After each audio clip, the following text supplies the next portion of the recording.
देवभूमि उत्तराखंड।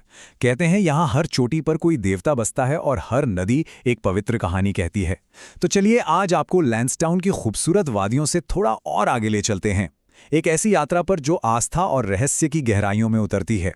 ये सिर्फ एक हिल स्टेशन की कहानी नहीं है, बल्कि एक ऐसे चमत्कार की गाथा है जो आज भी वहाँ की हवाओं में जिंदा है। लैंसडाउन की वो शांत सुबह और धुंध से ढकी पहाड़ियाँ, ये तो बस एक पर्दा है। असली कहानी तो इन पहाड़ियों के दिल में छिपी एक पुरानी, बहुत पुरानी गुफा में शुरू होती है, जहां पहुंचकर आस्था और सच के बीच की सारी लकीरें सब धुंधली हो जाती हैं।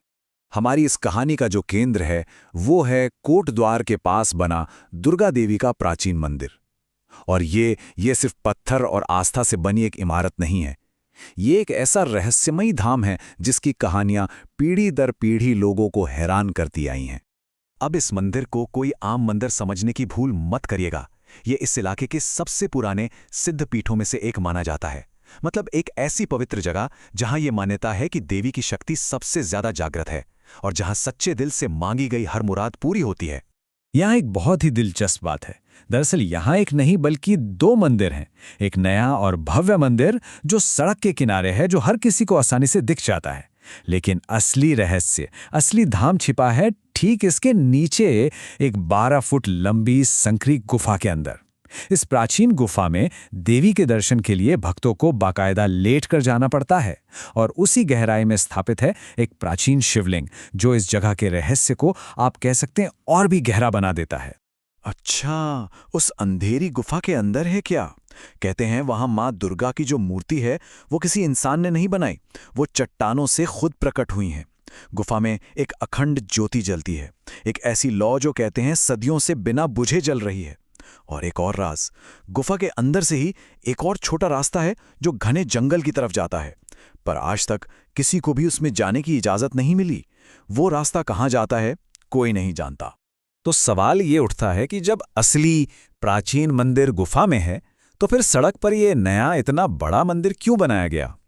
इसकी जो कहानी है ना, वो किसी चमत्कार से कम नहीं है और ये दिखाती है कि कभी-कभी आस्था सच में पहाड़ों को भी हिला सकती है। कहानी कुछ यूं है कि सालों पहले जब यहां सड़क बनाने का काम चल रहा था तो काम बार बार रुक जाता था। कभी मशीनें खराब हो जाती तो कभी कोई और अड़चन आ जाती। परेशान ठेकेदार को एक रात सपने में मां दुर्गा ने दर्शन दिए और कहा, पहले मेरा मंदिर बनाओ, फिर तुम्हारी सड़क बनेगी।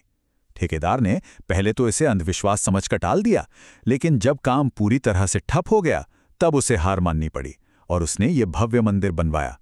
और चमत्कार देखिए, मंदिर बनते ही सड़क का काम ऐसे पूरा हुआ मानो कोई रुकावट कभी थी ही नहीं। तभी से ये मान्यता और भी पक्की हो गई कि यहां दर्शन करने से हर रुका हुआ काम पूरा हो जाता है।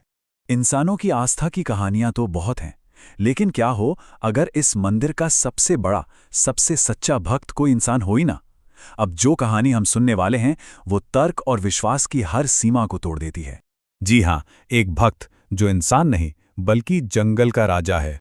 वहां के स्थानीय लोग और पुजारी कसम खाकर ये बात कहते हैं कि रात के सन्नाटे में देवी का वाहन, एक असली शेर, जंगल से निकलकर उस गुफा के पास आता है। वो चुपचाप देवी को प्रणाम करता है और बिना किसी को नुकसान पहुंचाए, बिना कोई आवाज किए वापस जंगल में लौट जाता है।